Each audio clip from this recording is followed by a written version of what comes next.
Bapak-bapak, saudara-saudara yang terkasih, mari kita masuk ke bagian kedua materi hari ini, yang dilahirkan dari perawan Maria bagian 2.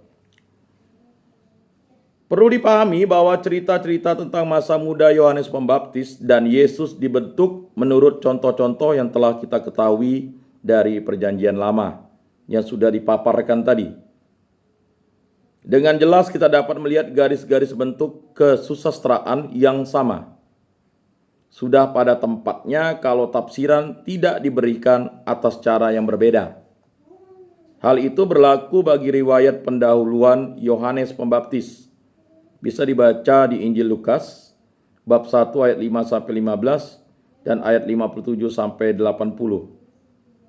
Ya, yang dikarang tepat sesuai dengan contoh-contoh Perjanjian Lama. Demikian pun riwayat pendahuluan tentang Yesus dalam Injil Matius dan Lukas. Bukan maksud pengarang-pengarang Injil untuk mengumpulkan kenangan-kenangan di kalangan kaum kerabat Yesus, melainkan bermaksud mewartakan perbuatan keselamatan Allah yang tampak dalam Kristus. Saya ulangi, mewartakan perbuatan keselamatan Allah yang tampak dalam Kristus. Nah, jadi kita sebagai orang Kristiani harus paham. Akan tetapi nyata juga bahwa ada perbedaan dan sungguh baru perbuatan Allah. Nah itu. Selama ini ada orang tua atau orang mandul yang atas cara yang ajaib diberi kembali kekuatan yang normal pada kodrat kemanusiaan. Sekarang Allah menunjukkan diri kepada seorang gadis yang belum bersuami. Injil Lukas bab 1 ayat 34. Yesus berasal dari Allah sendiri, putra dari gadis yang adalah tanda Yesaya yang dijanjikan, yang diberikan Tuhan sendiri. Yesaya 7 ayat 14. Misteri pribadi Yesus tak dimengerti secara biasa. Hanya iman kepada Allah dapat mengakuinya dengan rendah hati. Injil Lukas bab 1 ayat 38 dan ayat 45. Keberatan Maria dalam pertanyaan, bagaimana hal itu mungkin terjadi karena aku belum bersuami? Bagi Allah bukan merupakan kesulitan, bukan usaha manusia yang membawa Immanuel. Untuk seorang Mesias Yahudi saja, tentu perlu juga usaha dan kerjasama manusia. Tak mungkin dari seorang gadis yang belum bersuami. Akan tetapi Yesus bukan ahli waris tahta Daud saja, melainkan lebih dari itu. Ia adalah putra Allah dan kurios. Nah itu mesti dicatat bapak-bapak dan saudara-saudara. Ia adalah putra Allah dan kurios. Dalam diri Maria dilukiskan dan diumpamakan perjanjian baru yang mendirikan umat gereja dalam rahmat. Apa yang dinyatakan tentang Maria berlaku bagi umat gereja seluruhnya dan bagi setiap orang yang dipanggil Allah menuju iman. Demikian selalu ditafsirkan oleh liturgi dan bapak-bapak gereja. Maria dilakonkan di sini sebagai simbol umat gereja, sekalipun Maria sebagai pribadi historis tidak diabaikan. Dalam cerita-cerita lain juga terkandung pemberitaan tentang Kristus yang mulia dan tentang umat gereja. Selalu dijelaskan siapa anak itu, apa yang direncanakan Allah terhadap anak itu, dan bagaimana manusia menemuinya. Segala lakon menyarankan bahwa tak seorang pun manusia mengetahui misteri pribadinya.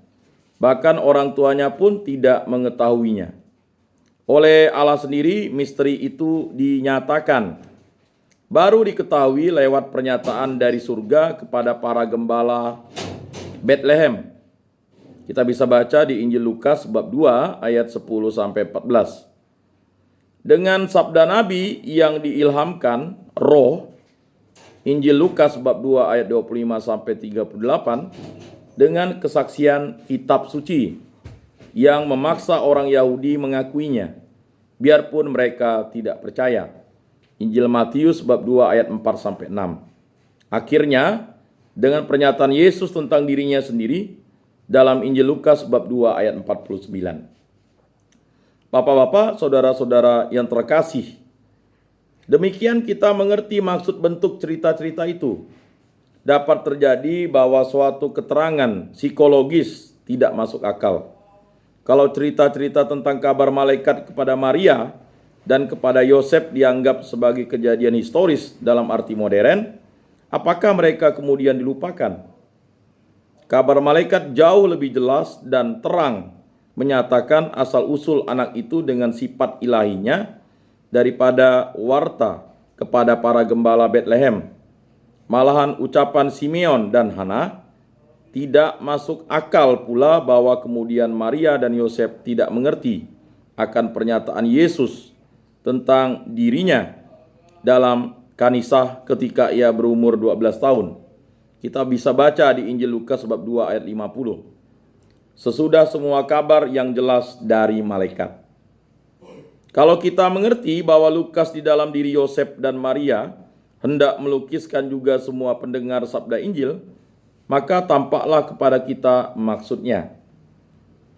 Kepada orang beriman dan kepada orang yang sudi membuka hati untuk iman, misteri Kristus harus selalu diwartakan mulai dari permulaan.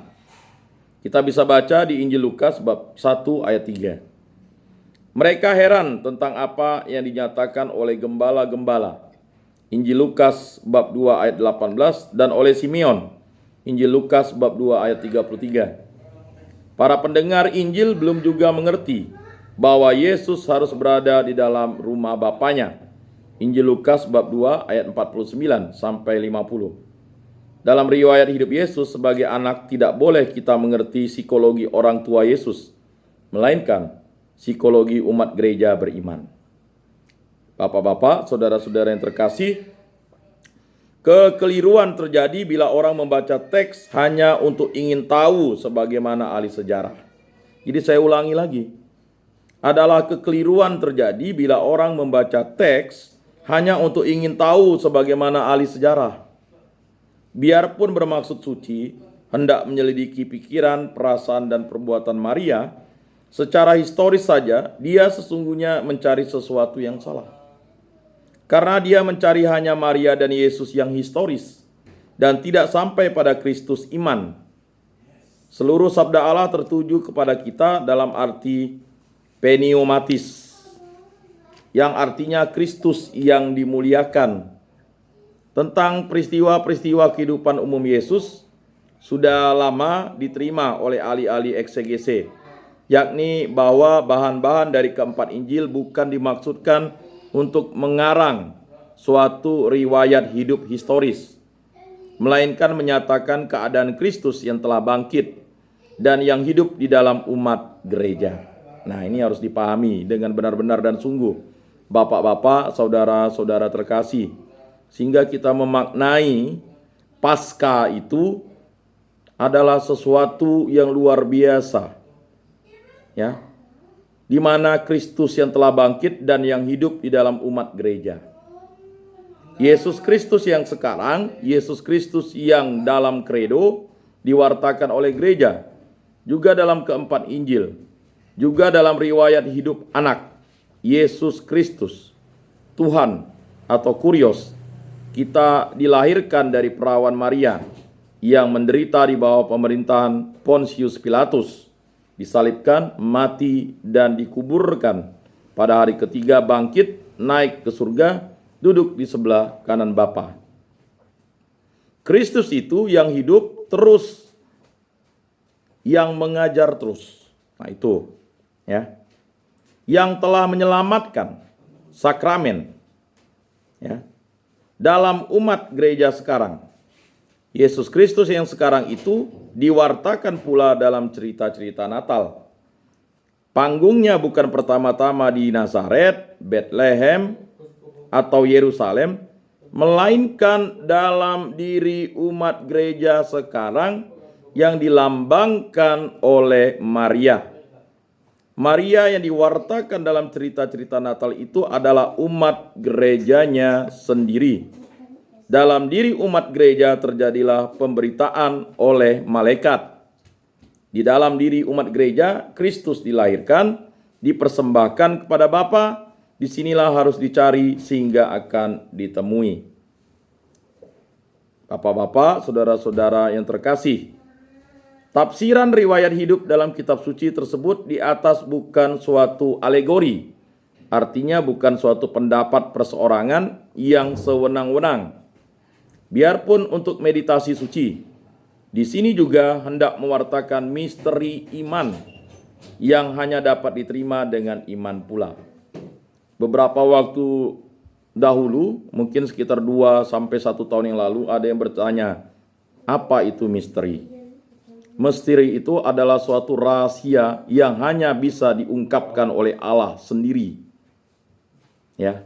Jadi misteri itu hanya diungkapkan oleh Allah sendiri melalui perantaran putranya Yesus Kristus. Jadi misteri itu hanya bisa ditangkap oleh iman, diterima oleh iman, kemudian ya tumbuh berkembang oleh iman.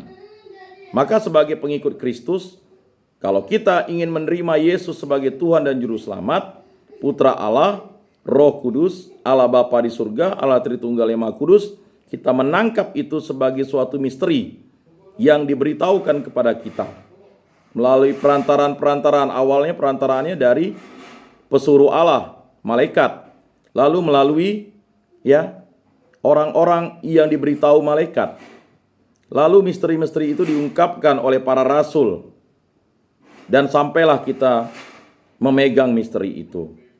Maka jangan memahami Yesus Kristus hanya memahaminya sebagai bentuk-bentuk historis, sejarah belaka, tetapi harus diimani dengan iman. Maka bagi kita pengikut Kristus, tidak mungkin kita mengimani Yesus sebagai Tuhan dan Juru Selamat hanya menggunakan latar belakang historis. Tetap yang paling utama adalah iman kepercayaan. Maka selalu doa itu, tambahkanlah iman kami. Iman itu adalah Yesus Kristus. Mengapa kita meminta tambahan? Tambahan itu adalah kekuatan semangat kita untuk menjadi pengikut Kristus. Ya. Apapun semangat yang kita laksanakan, kalau hanya tertuju kepada Kristus, itu adalah jalan hidup dan kebenaran. Tetapi kalau semangat itu bukan Kristus, berarti kita ada yang salah dalam pewartaan kita. Karena pewartaan kita sebagai umat Kristen adalah mewartakan Yesus yang sebagai Sang Sabda yang menjadi manusia, lahir, berkarya, ya kan, menderita sengsara, wafat, bangkit pada hari ketiga, ya, naik ke surga. Itulah pewartaan. Maka pewartaan kita itu harus disampaikan dengan cinta kasih, lemah lembut, bukan dengan kekerasan, bukan dengan paksaan. Bukan orang menjadi pengikut Kristus dengan dipaksa karena dia harus kawin. Jadi dia harus ikut Kristen, ya, menjadi orang Kristen. Tidak begitu. Tetapi karena dia mencintai Tuhan Yesus Kristus, maka dia mau dibaptis. Kalau dipaksa, itu namanya adalah sesuatu yang tidak benar. Maka mungkin kita melaksanakan sesuatu yang tidak benar dalam mewartakan iman akan Yesus Kristus. Dimanapun kita berada, kita memaksakan orang-orang untuk percaya, sedangkan kita hanya suam-suam kuku. Kita tidak melakukan sesuatu yang murni dari Allah, tapi ada embel-embelnya. Kita datang ke gereja bukan karena ingin berjumpa Kristus, tetapi karena kita hanya mencari keuntungan belaka, hanya ingin memenuhi waktu kita. Nah, kalau kita hanya memenuhi waktu kita, kita dianggap suci, berubah, itu sia-sialah. Kata pengkhotbah, sia-sialah kita melakukan itu. Karena kita tidak bisa bersembunyi di hadapan Allah. Kita tidak bisa memalsukan, ya, rancangan Allah. Biarpun kita bagus-bagus ngomongnya, biarpun kita bilang kita bertobat, biarpun kita mengatakan kita berubah, walaupun kita dianggap orang lain bisa begini, tapi kalau hati kita, ya, hidup kita, pikiran, perkataan, perbuatan kita tidak kita arahkan kepada Kristus, kita akan menjadi sia-sia. Apa yang kita lakukan menjadi sia-sia. Semua yang kita lakukan menjadi sia-sia karena kita menyombongkan diri di hadapan Allah. Nah, itu yang harus dipahami sebagai pengikut Kristus. Kalau kita tidak menyandarkan diri kepada kehendak Kristus, kita akan menjadi pribadi yang sia-sia dan akan tersesat. Makanya pada peristiwa Paskah ini kita percaya akan kebangkitan Yesus Kristus dan mewartakan itu dengan mengucapkan selamat Paskah. Berkali-kali saya katakan mengucapkan selamat Paskah aja sulit. Bagaimana kita ingin mewartakan Kristus? Apalagi kita ingin mengampuni dosa orang lain. Maka kata Yesus, orang yang jahat ya bisa memberi yang baik kepada anaknya, apalagi kita, apalagi Bapamu di surga, ya kan? Jadi orang yang jahat ya bisa melakukan yang baik untuk sesamanya. Nah, jadi bapak-bapak, saudara-saudara yang terkasih, perbantahan, debat, menganggap diri hebat, itu tidak ada gunanya. Karena itu adalah pribadi yang kerdil di mata Tuhan. Kalau kita selalu mencari kelemahan seseorang, akibatnya kita akan jatuh pada sisi lemah dan gelap kita. Ya, kita harus terus mengarahkan diri kepada terang, yaitu Yesus Kristus. Mari wartakan itu. Walaupun orang tidak mau menerimanya, tetapi kita terus mewartakan bahwa Yesus Tuhan dan Juru Selamat. Maka kata haleluya, puji Tuhan, Yesus bangkit, itu adalah sesuatu yang harus diwartakan terus-menerus. Ya. Lalu kita harus meresapkan itu supaya kita paham bahwa misteri iman sudah diberitakan kepada kita. Jadi kalau orang yang tidak mau dibaptis ya tidak akan bisa menerima misteri iman itu. Nah, itulah jawabannya. Nah, mungkin orang yang bertanya itu sudah keluar, ya puji Tuhan. Ya. Karena mungkin banyak orang Kristen tidak memahami misteri itu hanya kita yang tahu. Kenapa? Karena kita diberikan iman oleh Yesus Kristus.